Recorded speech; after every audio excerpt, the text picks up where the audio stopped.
geste qui sauve est le titre de mon message. Dans les situations difficiles, dans les situations qui paraissent sans issue, on a besoin d'être d'un ange. Des fois, on peut être aussi un ange de Dieu sur la route de quelqu'un.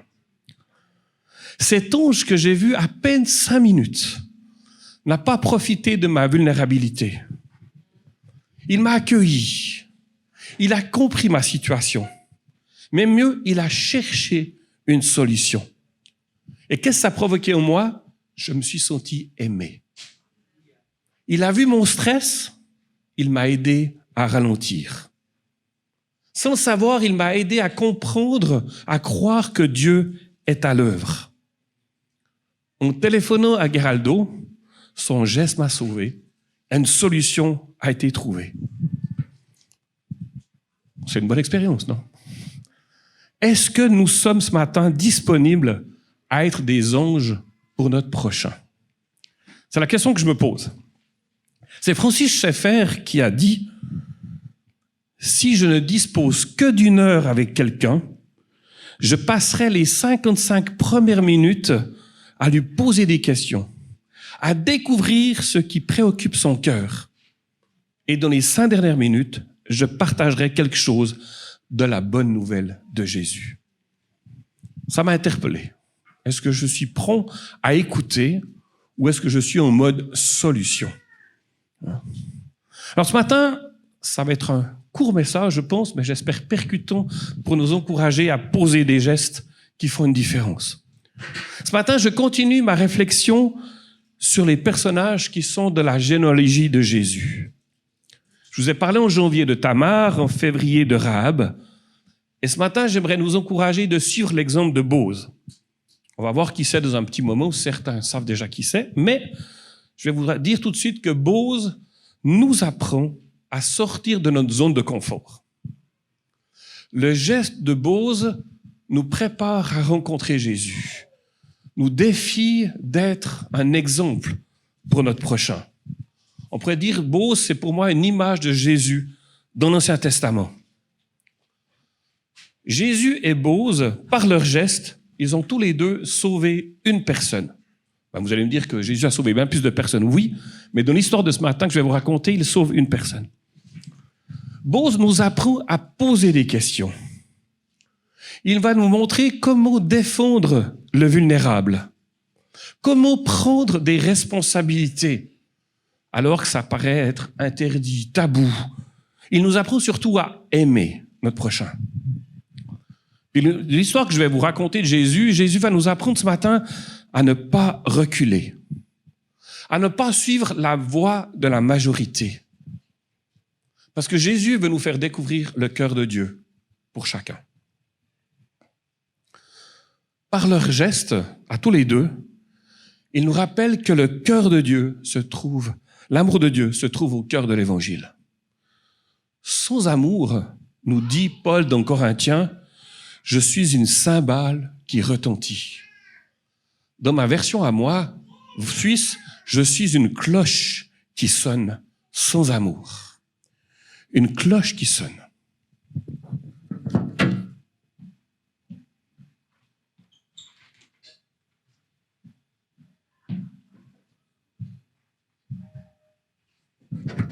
Petit suspense. Il y a 4 ans, mes parents m'ont fait la chance, le cadeau, de me venir visiter pour mes 50 ans. Il y a une tradition dans le monde agricole dans lequel je viens. La tradition pour les 50 ans, pour les fils d'agriculteurs, voilà ce qu'ils reçoivent.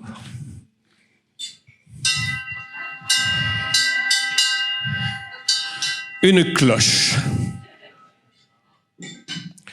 Une belle cloche, vous pouvez venir regarder, qui est gravée à mon nom, magnifique. Puis je trouve qu'elle fait un bruit magnifique. OK, je vais vous livrer le secret. Tout le monde se pose la question, mais c'est quoi le secret du chocolat suisse? C'est simple. Si vous voyez une vache avec une cloche, elle va faire un bon chocolat. C'est tout simplement, c'est ça. C'est ça notre secret suisse. Mais n'empêche que, sans amour, je suis une cloche. Sans amour, je fais du bruit. Sans amour, je peux effrayer. Comme les chauffeurs de taxi avec leur criante invitation qui n'ont pas compris mon réel besoin que je me suis retrouvé tout seul à l'aéroport. Sans amour, c'est peut-être prendre sa cloche puis dire, écoute, moi je sais ce que tu dois faire. Je vais te dire ce que tu dois faire. Quand Paul continue dans 1 Corinthiens 13, l'amour ne fait rien de honteux. L'amour ne cherche pas son intérêt. Il ne se met pas en colère. Il ne se souvient pas du mal. Il ne se réjouit pas de l'injustice, mais il se réjouit de la vérité. Tout un programme, n'est-ce pas? Quand je rencontre des couples qui vont se marier, on lit souvent ce passage-là, puis je dis, OK, l'amour, c'est bon, mais notre Dieu, on va remplacer le mot amour par Dieu, ça va jusque-là. Pareil, je dis, mais non, mets ton prénom. Laurent ne fait rien de honteux, Laurent ne cherche pas son intérêt. Laurent, tout un programme, n'est-ce pas? Tout un programme, toute une vie. Le geste qui sauve, c'est dire, Seigneur, avant de faire du bruit, j'ai besoin d'être rempli de l'amour. J'ai besoin de comprendre. J'ai besoin de m'arrêter. Ce que j'entends, je suis en mode solution, je suis en mode, non. Prends du recul. Seigneur, qu'est-ce que j'entends là? Qu'est-ce que tu fais comme bruit, toi? Qu'est-ce que tu veux dire pour poser ce geste, comme le chauffeur de taxi a posé ce geste dans ma vie? Puis je lisais ça, puis en même temps, j'ai lu un autre passage dans la Bible. En fait, j'en ai lu deux qu'on va lire. Deux versets qui m'ont fortement dérangé, qui m'ont troublé, même j'étais pas tout à fait d'accord. Premier verset, c'est dans Deutéronome 23, on lira le premier maintenant. Les Ammonites et les Moabites ne seront jamais acceptés dans l'assemblée du Seigneur. Même ceux qui sont nés d'eux jusqu'à la 10e génération ne pourront pas être acceptés. Jamais acceptés. Je comprends très bien le principe de Dieu dans ce passage. Parce que les Moabites, comme les Ammonites, mais surtout les Moabites, sont connus pour offrir leurs enfants en sacrifice.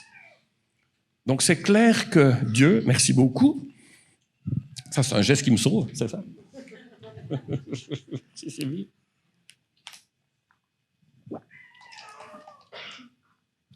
J'ai trop pelleté ce matin, je pense que j'ai pris froid. Les Moabites, donc, sont connus pour offrir leurs enfants en sacrifice. Alors Dieu, quand il a vu ça, c'est un bon papa qui aime et qui prend soin, et il met des limites à son peuple. Ne va pas là-bas. T'es pas assez fort, je t'appelle pour faire autre chose. Tes enfants en sacrifice, c'est pas mon plan. Il y a un autre plan. Mais jamais accepté. C'est fort. Ça rappelle peut-être pour certains de douloureux souvenirs. Dans la cour d'école, tu ne seras jamais mon ami. Hein? Le rejet, c'est affreux. C'est horrible. Le rejet isole. Le rejet, c'est un voleur d'espérance. Le rejet condamne. Je suis pas comme toi.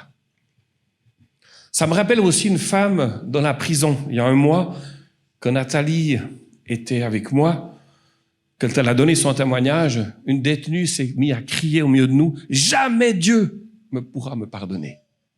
Ce que j'ai fait est trop grave. Ma vie est finie, n'a plus de sens. Jamais. » Puis elle disait toujours, « Jamais, jamais, c'est impossible. » J'aimerais vous dire que l'amour de Dieu est plus fort pour nous que nos propres actions. Que le mot « jamais » n'existe pas dans le vocabulaire de Jésus. Avant Jésus, il y avait des « jamais ». Après Jésus, il y a des possibilités. Puis lundi de cette semaine, c'était au tour de Sylvie de donner son témoignage.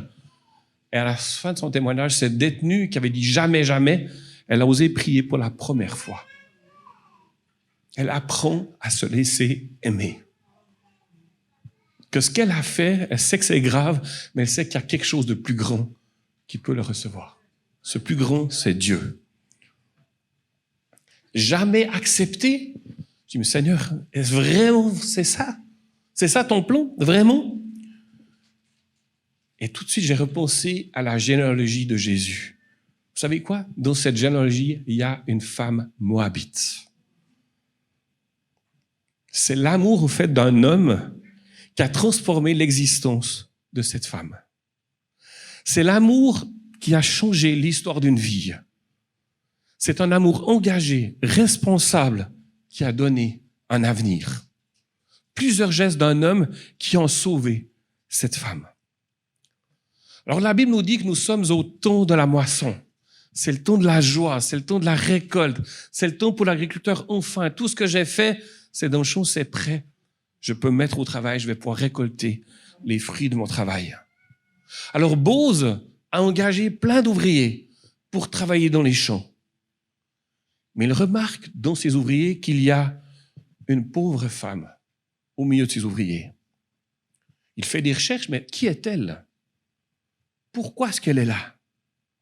Alors il apprend premièrement que cette femme est veuve, qu'elle est originaire de Moab.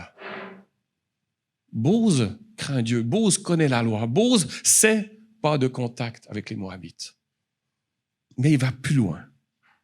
Il va plus loin. Boz va à la rencontre de Ruth. Ruth, c'est le nom de cette femme. Non seulement il va à la rencontre, mais il se montre plein de compassion. Il lui prodigue de bons conseils. Il lui précise même, attention Ruth, là, tiens-toi ici, parce que là, tu risques rien. Si tu vas là, tu risques d'être exploité.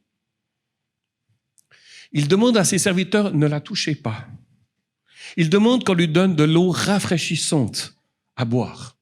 L'eau rafraîchissante, quand tu es en pleine moisson, je vous assure, ça fait du bien. C'est pas de l'eau qui a stagné toute la journée dans une gourde, c'est de l'eau qui est fraîche, qui donne du courage. Et voilà ce qu'il lui dit dans mes mots. Tout ce que tu as fait pour ta belle-mère après la mort de ton mari m'a été rapporté. Comment tu as quitté ton père et ta mère, le pays de ta naissance. Tu es venu vers un peuple que tu ne connaissais pas auparavant.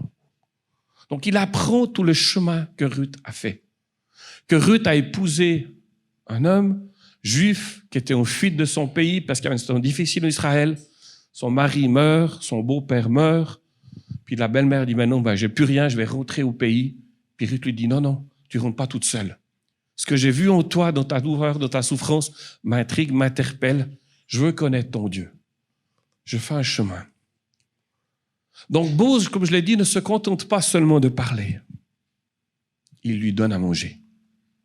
Il la prend sous sa protection. Il demande à ses serviteurs de laisser Ruth glaner directement les beaux épis. Je ne sais pas si vous avez déjà moissonné, mais d'avoir un épi devant soi qui est debout, c'est bien plus facile que d'être couché puis essayer de trouver un petit grain de blé qui reste. Donc Boz lui donne la facilité. Boz prend soin de la veuve, de cette immigrante qui n'a aucun droit, qui est exclue selon la loi. Comme je l'ai dit, Boz craint Dieu. Il reconnaît que toute vie est sacrée. Alors lui-même, il découvre qu'il est parent de Naomi, la belle-mère de Ruth. Et selon la loi juive, il est le deuxième de la liste de pouvoir racheter l'héritage perdu à la suite de la mort d'Émilec, le beau-père de Ruth. Moi, ça m'interpelle dans mon engagement. Tout ce que Boz a fait pour une seule personne, jusqu'où je suis prêt à le faire. Jusqu'où je suis prêt à donner temps, argent, disponibilité pour accompagner cette personne dans le besoin. Puis il y a un problème, c'est que Boz se retrouve le deuxième. Il n'est pas le premier, mais ça n'arrête pas. Il a un obstacle de plus, c'est pas grave. Je vais aller plus loin. Être deuxième ne l'arrête pas. Donc on va lire ensemble le chapitre 4 du livre de Ruth. Puis si vous voulez connaître un peu plus de détails, c'est un livre qui se lit très très rapidement, le livre de Ruth.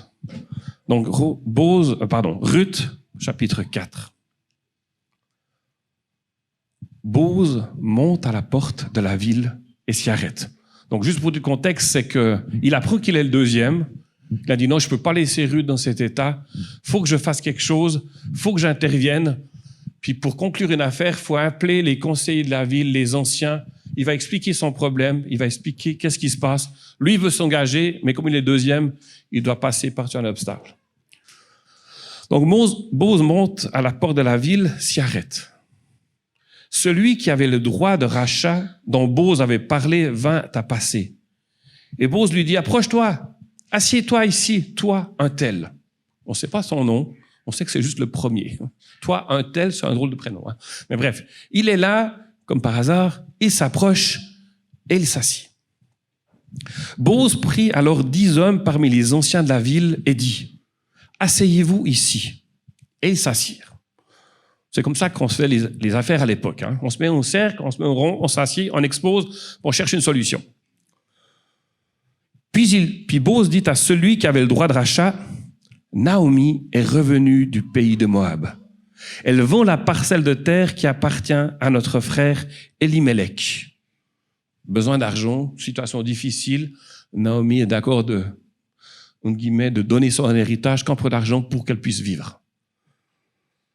J'ai cru devoir t'en informer et te dire, faisons l'acquisition devant les habitants de la ville et les anciens de mon peuple. Si tu veux la racheter, rachète-la.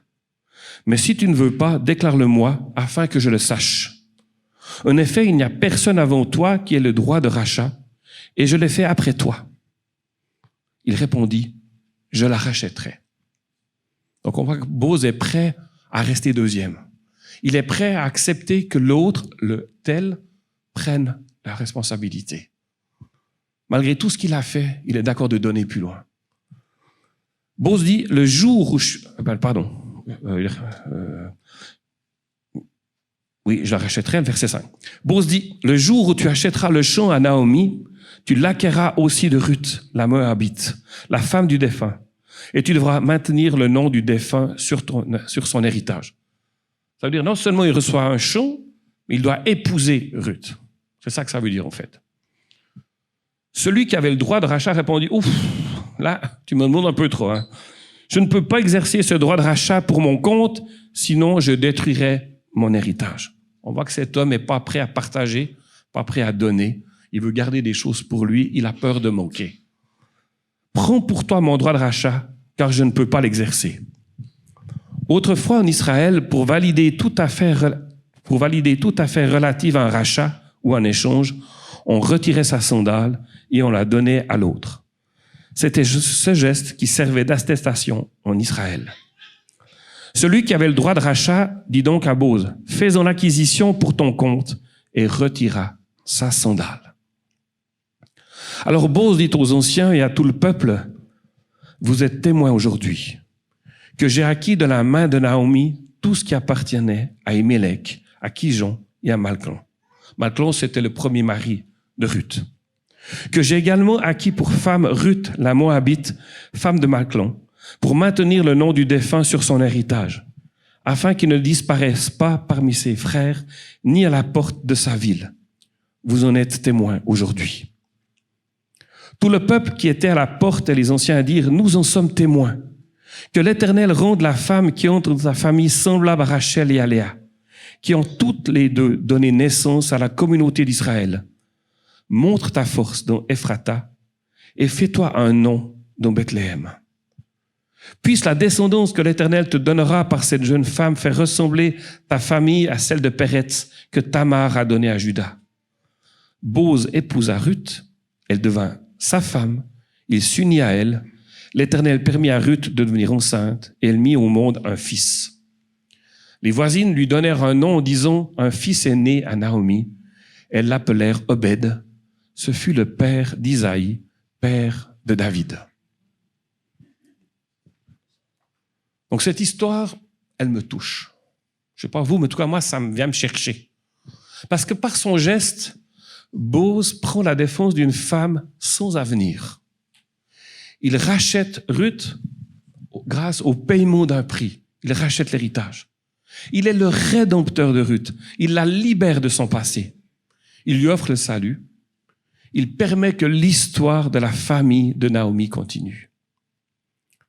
Bose est même le défenseur d'une femme qui ne pouvait pas se défendre elle-même. Il s'est fait l'avocat de Ruth. Et l'histoire est extraordinaire parce que Ruth va devenir l'arrière-grand-mère du roi David, l'ancêtre de Jésus. Tout ça parce qu'un homme a pris le temps de poser des questions, de s'arrêter. Qu'est-ce qui se passe? Qu'est-ce qu'elle fait? Comment est-ce que je peux venir en aide? Et ça m'encourage à me dire les petits gestes qu'on pose, quand ils sont désintéressés, mais quand ils sont remplis d'amour, on ne sait pas la suite. Mais chaque geste compte. Jésus dit, tout ce que vous faites à l'un de ces petits, c'est à moi que vous le faites. Donc, soyons conscients que nos gestes ne sont pas juste un geste. Il y a une conséquence de vie à nos gestes. Et Bose me rappelle vraiment la venue de Jésus. Le but de la venue de Jésus. Jésus a payé une dette qui n'était pas la sienne parce que nous avions une dette que nous ne pouvons pas payer. Jésus est venu comme Bose à notre rencontre. Comme lui, il a dit, mais Laurent, il ne peut pas se défendre tout seul. Laurent, il a besoin d'un avocat. Je suis là. Romains 5, voici comment Dieu prouve son amour envers nous. Alors que nous étions encore des pécheurs, Christ est mort pour nous. Prenons juste un petit moment pour réfléchir, Seigneur, mais qu'est-ce que tu as fait pour moi? Alors que j'étais sans défense, sans rien. J'avais rien à te montrer. J'étais pécheur. J'étais sale. J'étais pas digne. Mais Jésus nous a vus, il a dit non, non, non, non. Tout ce que tu dis sur toi, c'est pas vrai. Moi, je viens. Parce que ça en vaut la peine. Je vais même aller jusqu'à la croix. On va bientôt fêter Pâques, vendredi saint. C'est ça, Pâques. C'est le salut qu'il nous offre. C'est dire, bah, Seigneur, waouh, merci. Merci. Jésus, c'est notre défenseur. Jésus, c'est lui qui plaide pour nous devant Dieu. Il prononce sur nous une parole de recommandation. Quand il est mort sur la croix, quand il a dit tout est accompli, c'est jusqu'avant ce moment-là, Dieu, quand il nous voyait, c'était des yeux de colère. Sa sainteté, on ne pouvait pas tenir devant lui. Dieu réclamait justice, Dieu réclamait quelque chose. Quand il a vu le sang de Jésus, waouh, ça suffit. On est sous le sang de Jésus, on est protégé, on est pardonné. On a une nouvelle identité. Jésus a donné sa vie et non une sandale pour nous racheter. Alors, en retour de cet extraordinaire cadeau, de ce pardon, Jésus nous appelle à être des images de l'Évangile. Il nous appelle à poser des gestes, de montrer l'exemple par nos actions. Puis notre comportement va refléter la victoire sur le jamais qui a été prononcé sur nos vies. Être là. Quand Nathalie et moi, on a entendu cette détenue crier « Jamais, jamais !» ça nous a glacés. Ça nous a fait mal. On lui a juste dit, elle voulait partir en courant. On lui a dit, non, reste. Mais pourquoi je resterai? Ici, c'est un lieu sécure. Lieu, tu peux crier à Dieu, tu peux exprimer ce qui ne va pas. On n'est pas là pour te condamner. On est juste là pour t'accompagner dans ta souffrance, dans ton cri. On avait confiance, Nathalie et moi. C'était dur, parce que ce cri, ça nous a fait mal. Mais on l'a laissé crier. On l'a laissé dire ce qui n'allait pas. On l'a simplement accueilli. On fait confiance, Dieu, que tu trouveras un chemin. Et l'entendre prier lundi, je vous assure que ça a été pour moi extraordinaire. Extraordinaire parce que Dieu, il change les situations. Pas parce qu'on a fait nous, parce que Dieu est le champion. Jésus est le héros de nos vies. Et sa vie en nous devrait provoquer de l'indifférence. Pardon, ne devrait pas provoquer de l'indifférence auprès de nos proches. Mais poser des questions. C'est pourquoi tu agis comme ça? Pourquoi tu viens me visiter? Pourquoi tu me téléphones? Pourquoi tu prends du temps pour moi? Pourquoi? Mais parce que Jésus m'aime. Parce que Jésus t'aime. Parce que Jésus a fait pour moi, je veux que tu le puisses découvrir. Jésus le héros. Pourquoi agis-tu ainsi? On est touché, nous sommes touchés pour toucher en retour. Ça veut dire donc, et là, tout d'un coup que j'ai écrit ça, ça venait me chercher, quand on est touché, ça veut dire qu'on devient des vies débordantes de grâce et d'amour. On prend nos horaires, on les réaménage pour faire de la place à l'écoute, au service. Même, on ajuste nos budgets parfois pour nourrir, pour soigner des gens. Merci pour toute la nourriture que vous apportez, que vous donnez pour les paniers. Merci pour chaque geste que vous faites dans la semaine pour aider votre prochain. On est appelé à prononcer des paroles qui protègent et qui édifient, qui encouragent. La venue de Jésus offre une nouvelle perspective. Il nous appelle à être un baume de guérison et non un marteau. Poser des gestes doux et non des coups blessants. Ne pas être une cloche qui sonne, mais être rempli d'amour. Donc Jésus est venu Puis quand Jésus est arrivé, il nous parle de notre prochain. Puis il nous parle qu'il veut faire grandir son cœur en nous pour notre prochain. Il veut nous donner un cœur pour les gens. Quand on est captivé par l'amour de Dieu, quand on regarde notre voisin, il y a toutes sortes d'émotions. On va éprouver de la douleur parce qu'on va comprendre ce qu'il vit. On aura aussi de la passion parce qu'on sait que Jésus veut faire quelque chose. On sera des fois peiné, mais des fois on aura de la compassion. On aura des fois des larmes, mais des fois on aura de la joie. On verra des vies brisées, mais on va avoir des guérisons miraculeuses. Il y a un autre verset qui m'a dérangé, c'est dans Lévitique. Le lépreux atteint de la plaie portera des vêtements déchirés et aura la tête nue. Il se couvrira la barbe et criera « Impur, impur !» Aussi longtemps qu'il aura la plaie, il sera impur. Il est impur, il habitera seul et sa tente sera à l'extérieur du camp.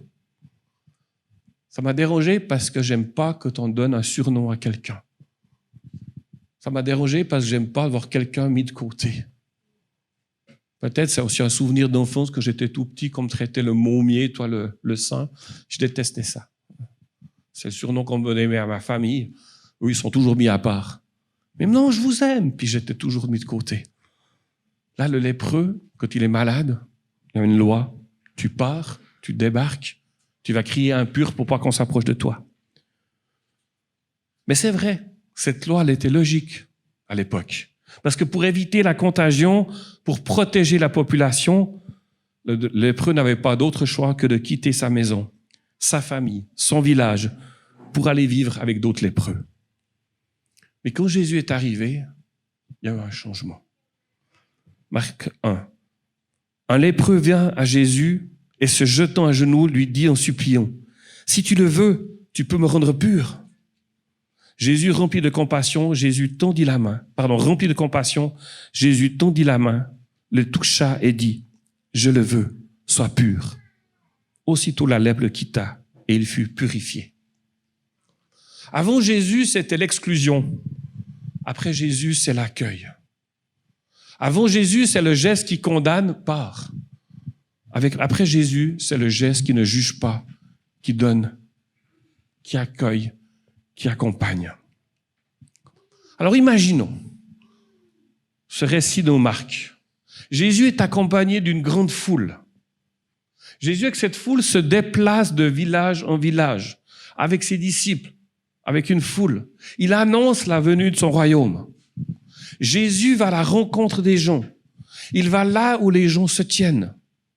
Et dans cette foule, j'imagine qu'il y a un esprit de famille, de solidarité, d'entraide, de joie. Il y a des chants, il y a des rires, il y a du bonheur. Ça fait du bien d'être ensemble. On est dans l'équipe qui gagne. On est dans l'équipe qui vit des miracles. Waouh, comme le dimanche matin ici à la louange. Waouh, ça fait du bien, non? C'est ce qui se passe là. Et soudain, il y a quelque chose qui les dérange. On entend une personne qui crie. Impur, impur. Non, elle ne crie pas ça. Cette personne, au lieu de fuir, au lieu d'avertir qu'elle est impure, au lieu de prendre un autre chemin, elle court à la rencontre de Jésus.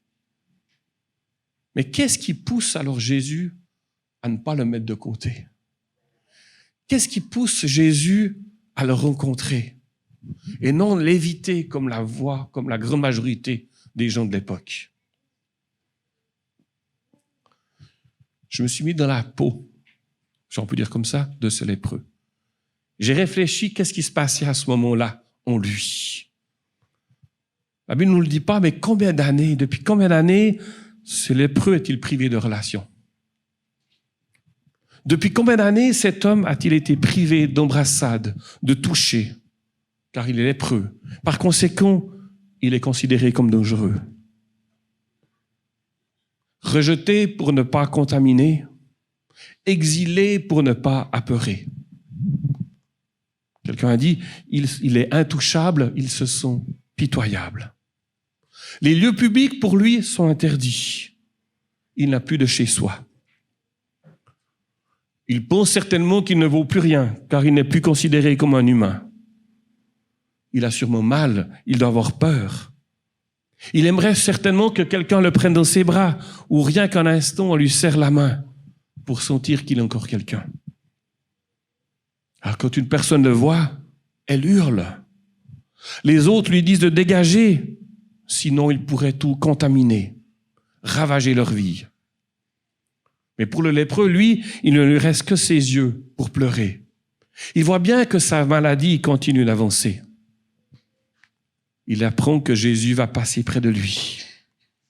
Tout au fond de lui, il espère pouvoir rentrer à la maison, ouvrir la porte, voir sa famille, les toucher à nouveau.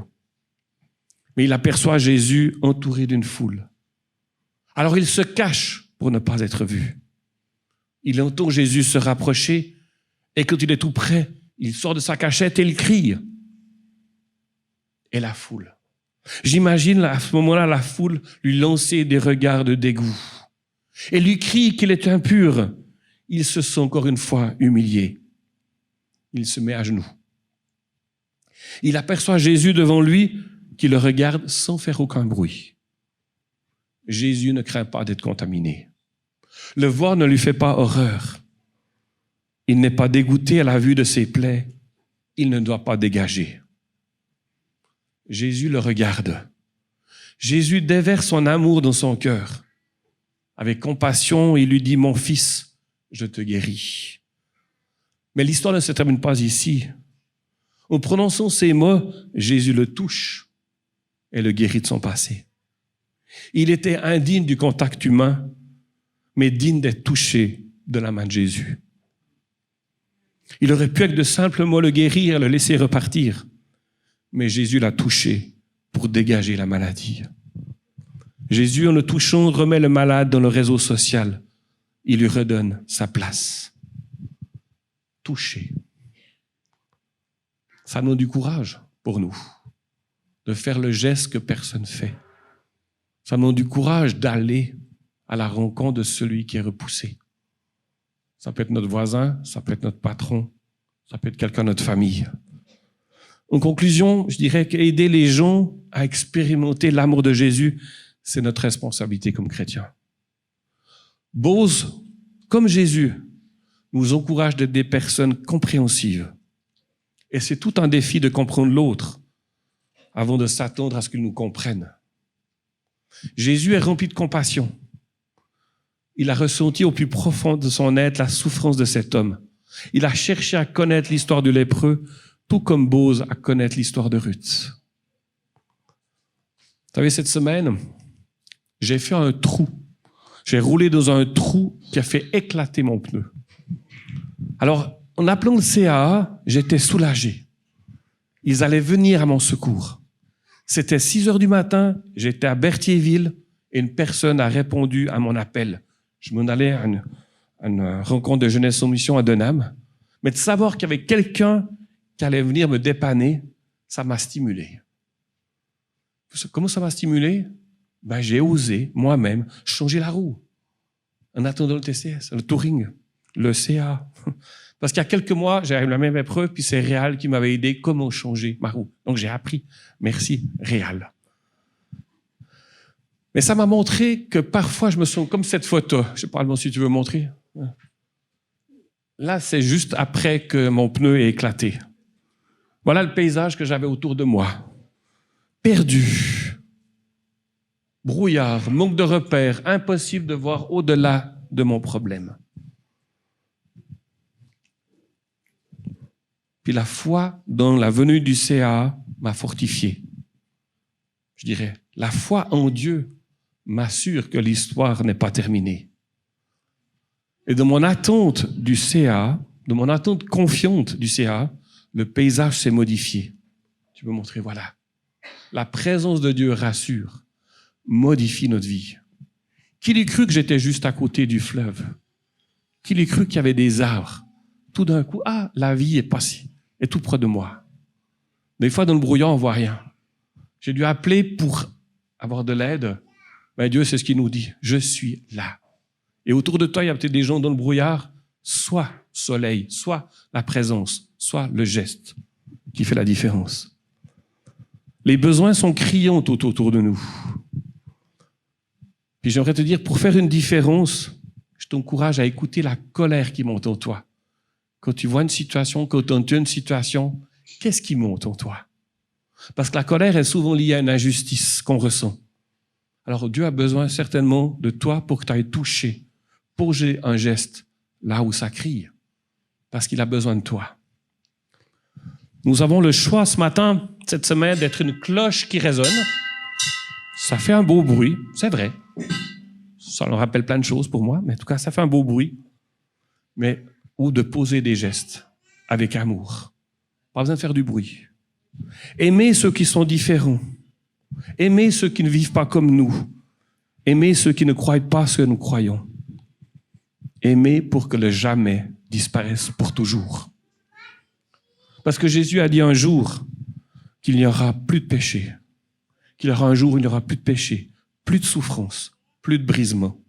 Tout va disparaître, tout deviendra nouveau. Alors que Dieu te bénisse, qu'elle soit le héros de ta vie, que Dieu t'accompagne et te guide dans tes journées. Amen.